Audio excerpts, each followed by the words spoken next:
Assalamualaikum warahmatullahi wabarakatuh. Saya Tresia Maya, calon guru penggerak angkatan 5 Kota Kendari.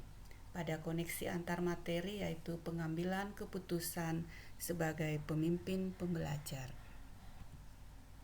Nah, kali ini beberapa pertanyaan saya akan jawab menurut saya bagaimana pandangan Ki Hajar Dewantara dengan filosofi Pratap Triloka memiliki pengaruh terhadap bagaimana sebuah pengambilan keputusan sebagai seorang pemimpin pembelajaran. Nah, menurut saya filosofi Pratap Triloka khususnya Ingarso Suntulodo memberikan pengaruh yang besar dalam mengambil keputusan sebagai pemimpin pembelajaran. Ki Hajar Dewantara berpandangan bahwa sebagai seorang guru haruslah memberikan teladan atau contoh praktik baik kepada murid. Dalam setiap pengambilan keputusan, seorang guru harus memberikan karsa atau usaha keras sebagai wujud filosofi Pratap Triloka Ingmadyo Mangunkarso, dan pada akhirnya guru membantu murid untuk dapat menyelesaikan atau mengambil keputusan terhadap permasalahannya secara mandiri. Guru hanya sebagai pamong yang mengarahkan murid menuju kebahagiaan. Hal ini sesuai dengan filosofi Pratap Triloka Tutwuri Handayani. Kali ini, bagaimana nilai-nilai yang tertanam dalam diri kita berpengaruh kepada prinsip-prinsip yang kita ambil dalam pengambilan suatu keputusan. Menurut saya, dalam mengambil suatu keputusan sangat dipengaruhi oleh nilai-nilai yang tertanam dalam diri kita sebagai seorang pendidik. Nah, nilai-nilai bagaikan gunung es yang hanya terlihat kecil di permukaan air, tetapi merupakan bagian yang terbesar di dalam alam bawah sadar kita. Maka, penting untuk memupuk nilai-nilai positif dalam diri kita yang nantinya akan menjiwai setiap keputusan yang kita ambil. Nah, bagaimana kegiatan terbimbing yang kita lakukan pada materi pengambilan keputusan yang berkaitan dengan kegiatan coaching, bimbingan yang diberikan pendamping atau fasilitator dalam perjalanan proses pembelajaran kita, terutama dalam pengujian pengambilan keputusan yang telah kita ambil. Apakah pengambilan keputusan tersebut telah efektif atau masih ada pertanyaan-pertanyaan dalam diri kita atas pengambilan keputusan tersebut?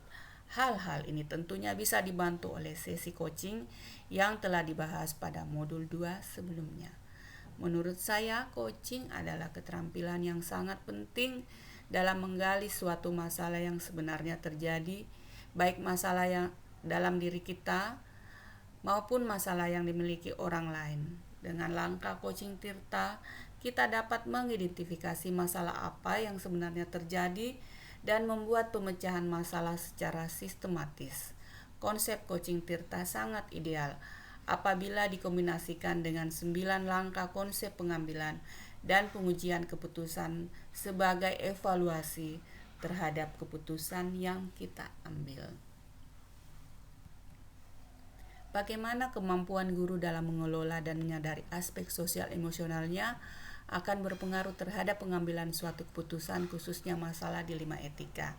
Menurut saya, dalam melaksanakan proses pendidikan, pendidik, dalam hal ini guru, harus mampu melihat dan memahami kebutuhan belajar muridnya, serta mampu mengelola kompetensi sosial emosional yang dimiliki dalam mengambil sebuah keputusan sebagai pemimpin pembelajaran. Dalam proses pengambilan keputusan yang bertanggung jawab, diperlukan kompetensi sosial emosional seperti kesadaran diri, pengelolaan diri, kesadaran sosial, dan keterampilan membangun hubungan sosial dengan orang lain, sehingga diharapkan proses pengambilan keputusan dapat dilakukan secara sadar penuh atau mindful, terutama sadar dengan berbagai pilihan. Konsekuensi yang akan terjadi akan meminimalisir kesalahan dalam pengambilan keputusan. Proses pengambilan keputusan membutuhkan keberanian dan kepercayaan diri untuk menghadapi konsekuensi dan implikasi dari keputusan yang kita ambil, karena tidak ada keputusan yang bisa sepenuhnya mengakomodir seluruh kepentingan para pemangku kepentingan namun tujuan utama pengambilan keputusan selalu pada kepentingan dan keberpihakan kita pada anak didik. Pada sesi ini, pertanyaan bagaimana pembahasan studi kasus yang fokus pada masalah moral atau etika kembali kepada nilai-nilai yang dianut seorang pendidik. Menurut saya, sebagai pemimpin pembelajaran, saya seorang pendidik harus mampu melihat permasalahan yang dihadapi. Apakah permasalahan tersebut merupakan dilema etika atau bujukan moral? Dengan nilai-nilai yang dimiliki seorang pendidik tersebut, baik nilai inovatif, kolaboratif, mandiri, dan reflektif, seorang pendidik dapat menuntun muridnya untuk dapat mengenali potensi yang dimiliki dalam mengambil keputusan dan mengatasi masalah yang dihadapi, sehingga dengan nilai-nilai dari seorang pendidik tersebut yang merupakan landasan pemikiran yang dimiliki akan cenderung pada prinsip melakukan demi kebaikan orang banyak, menjunjung tinggi prinsip-prinsip atau nilai-nilai dalam diri, dan melakukan apa yang kita harapkan orang lain akan lakukan kepada diri kita. Maka seorang pendidik akan dapat mengambil sebuah keputusan yang bertanggung jawab melalui berbagai pertimbangan dan langkah pengambilan dan pengujian sebuah keputusan terkait permasalahan yang terjadi. Nah, bagaimana pembahasan studi kasus yang fokus pada masalah moral atau etika kembali kepada nilai-nilai yang dianut seorang pendidik? Nah, menurut saya kali ini sebagai seorang pemimpin pembelajar, dan kita sering dihadapkan pada situasi di mana kita diharuskan mengambil suatu keputusan.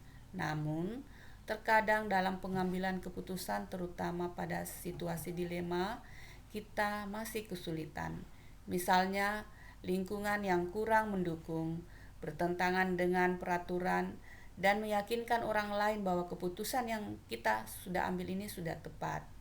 Nah, perbedaan cara pandang serta adanya opsi benar lawan benar atau sama-sama benar untuk dapat mengambil sebuah keputusan yang tepat dan berdampak pada terciptanya lingkungan yang positif, kondusif, aman, dan nyaman. Hal pertama yang harus kita lakukan adalah mengenali terlebih dahulu kasus yang terjadi. Apakah kasus tersebut termasuk dilema etika atau bujukan moral? Jika kasus tersebut merupakan dilema etika, sebelum mengambil sebuah keputusan, kita harus mampu menganalisa pengambilan keputusan berdasarkan pada 4 paradigma, 3 prinsip, dan 9 langkah pengambilan dan pengujian keputusan, sehingga hasil keputusan yang kita ambil mampu menciptakan lingkungan yang positif, kondusif, aman, dan nyaman untuk muridnya. Intinya, pengambilan keputusan yang tepat terkait kasus-kasus pada masalah moral atau etika hanya dapat dicapai jika dilakukan melalui 9 langkah pengambilan dan pengujian keputusan. Dapat dipastikan bahwa jika pengambilan keputusan dilakukan secara akurat melalui proses analisis kasus yang cermat dan sesuai dengan 9 langkah tersebut, maka keputusan tersebut diyakini akan mampu mengakomodasi semua kepentingan dari pihak-pihak yang terlibat. Maka hal tersebut akan berdampak pada terciptanya lingkungan yang positif, kondusif, aman, dan nyaman. Kemudian, apakah tantangan-tantangan di lingkungan Anda dapat menjalankan pengambilan keputusan terhadap kasus-kasus dilema etika ini?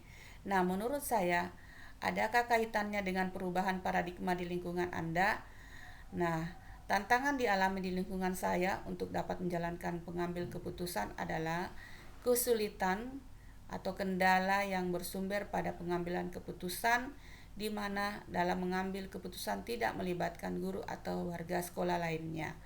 Sering terjadi perbedaan pandangan di antara pihak-pihak yang terlibat dalam kasus yang mempersulit tercapainya kesepakatan, dan sering dalam pengambilan keputusan tersebut kita tidak mempunyai pilihan lain karena aturan yang ada pada pimpinan atau kepala sekolah. Adanya nilai-nilai kesetiakawanan yang masih kental dalam budaya di lingkungan menimbulkan rasa kasihan lebih dominan dan terburu-buru dalam pengambilan keputusan. Apakah pengaruh dan pengambilan keputusan yang kita ambil ini dengan pengajaran yang memerdekakan murid-murid kita, bagaimana kita memutuskan pembelajaran yang tepat untuk potensi murid kita yang berbeda-beda. Nah, kali ini menurut saya seorang pendidik, saya merasa terbantu dengan penjelasan materi dari modul 3.1, karena ketika kita mengambil keputusan, saya harus memperhatikan beberapa hal penting terkait 4 paradigma, 3 prinsip dan 9 langkah pengambilan dan pengujian keputusan. Maka keputusan yang kita ambil akan berdampak baik pada murid, karena pada dasarnya tujuan pembelajaran adalah dapat memberikan keselamatan dan kebahagiaan pada murid. Sehingga dengan keselamatan dan kebahagiaan yang didapatkan oleh murid, maka kita telah mampu memerdekakan mereka dalam belajar. Nah, pendidik juga sudah seharusnya memberikan keputusan yang bersifat positif, membuat siswa dalam mencapai keselamatan dan kebahagiaan belajar mereka. Karena pengambilan keputusan yang tepat akan mempengaruhi pengajaran seorang guru untuk mewujudkan pendidikan yang memerdekakan murid-muridnya. Nah, bagaimana seorang pemimpin pembelajaran dalam mengambil keputusan dapat mempengaruhi kehidupan atau masa depan murid-muridnya? Nah, menurut saya, untuk mengambil keputusan sebagai pemimpin pembelajaran, saya harus benar-benar memperhatikan kebutuhan belajar murid. Jika keputusan yang saya ambil sudah mempertimbangkan kebutuhan murid, maka murid akan dapat menggali potensi yang ada dalam dirinya. Dan kita sebagai pemimpin pembelajaran dapat memberikan pembelajaran yang sesuai dengan kebutuhan belajarnya dan menuntun murid dalam mengembangkan potensi yang dimiliki, sehingga keputusan kita dapat berpengaruh terhadap keberhasilan dari murid di masa depannya nanti. Pendidik yang mampu mengambil keputusan secara tepat akan memberikan dampak akhir yang baik dalam proses pembelajaran, sehingga mampu menciptakan well-being murid yang masa depan lebih baik. Apakah kesimpulan akhir yang dapat Anda tarik dari pembelajaran modul materi ini dan keterkaitannya dengan modul-modul sebelumnya? Menurut saya, pada modul ini kita diajarkan bagaimana kita mengambil sebuah keputusan yang merupakan kompetensi atau skill yang harus dimiliki seorang guru, karena sesuai berlandaskan dengan filosofi Ki Hajar Dewantara yang dikaitkan sebagai pemimpin pembelajaran. Pengambilan keputusan harus berdasarkan pada budaya positif dan menggunakan alur baca yang akan mengantarkan pada lingkungan positif, kondusif, aman, dan nyaman. Well-being. Dalam pengambilan keputusan, seorang guru harus memiliki kesadaran penuh atau mindfulness untuk mengantarkan muridnya menuju profil pelajar Pancasila. Dalam perjalanannya menuju profil pelajar Pancasila ada banyak dilema etika dan bujukan moral, sehingga diperlukan panduan 9 langkah pengambilan dan pengujian keputusan untuk memutuskan dan memecahkan suatu masalah agar keputusan tersebut berpihak kepada murid demi terwujudnya merdeka belajar. Sejauh mana pemahaman Anda tentang konsep-konsep yang telah Anda pelajari di modul ini, yaitu dilema etika dan bujukan moral, 4 paradigma pengambilan keputusan, 3 prinsip pengambilan keputusan, dan 9 langkah pengambilan dan pengujian keputusan? Adakah hal-hal yang menurut Anda di luar dugaan? Menurut saya, dilema etika itu benar lawan benar, di mana situasi yang terjadi ketika seorang harus memilih antara 2 pilihan, di mana kedua pilihan itu sama-sama benar namun saling bertentangan dengan nilai-nilai baik universal. Sedangkan bujukan moral benar lawan salah. yaitu situasi yang terjadi ketika seorang harus membuat keputusan antara benar dan salah. Nah, 4 paradigma berpikir, yaitu individu lawan masyarakat, atau individu lawan community, rasa keadilan lawan rasa kasihan, kebenaran lawan kesetiaan, dan jangka pendek, jangka panjang. 9 langkah pengambilan dan pengujian keputusan itu terdiri dari 1. Apa nilai-nilai yang saling bertentangan? 2. Siapa yang terlibat dalam situasi tersebut? 3. Fakta-fakta yang relevan adalah 4. Pengujian benar atau salah terhadap situasi kasus di atas, yaitu uji legal, uji regulasi, uji intuisi, uji publikasi. Yang kelima, jika situasinya adalah situasi dilematika, paradigma mana yang terjadi pada situasi kasus di atas? Langkah keenam dari 3 prinsip penyelesaian dilema, prinsip mana yang akan dipakai?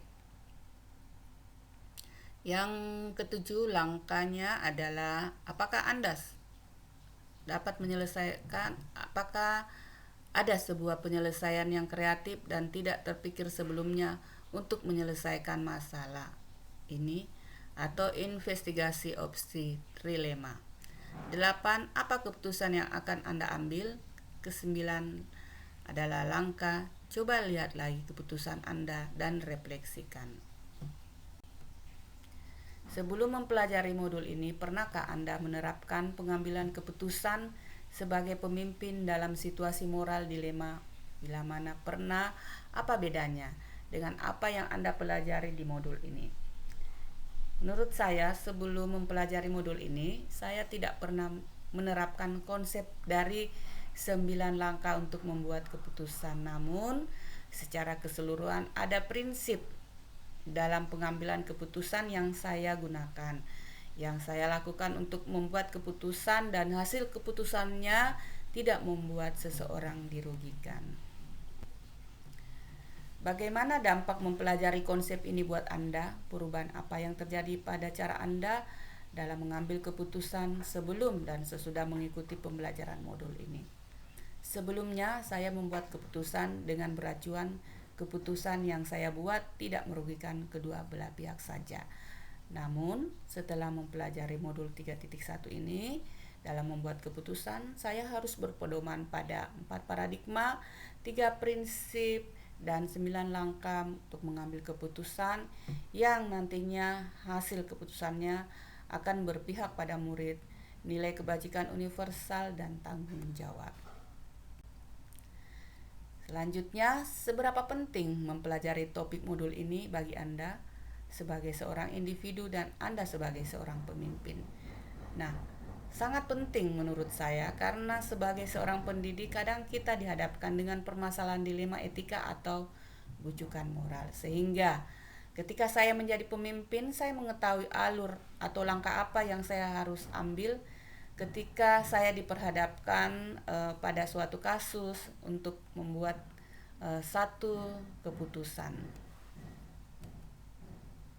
Dan kali ini saya ucapkan terima kasih karena sudah mendengarkan apa yang ingin saya sampaikan. Semoga praktik baik yang saya dapatkan ini dapat bermanfaat bagi teman-teman sejawat yang sudah membaca. Terima kasih. Saya ucapkan Assalamualaikum warahmatullahi wabarakatuh.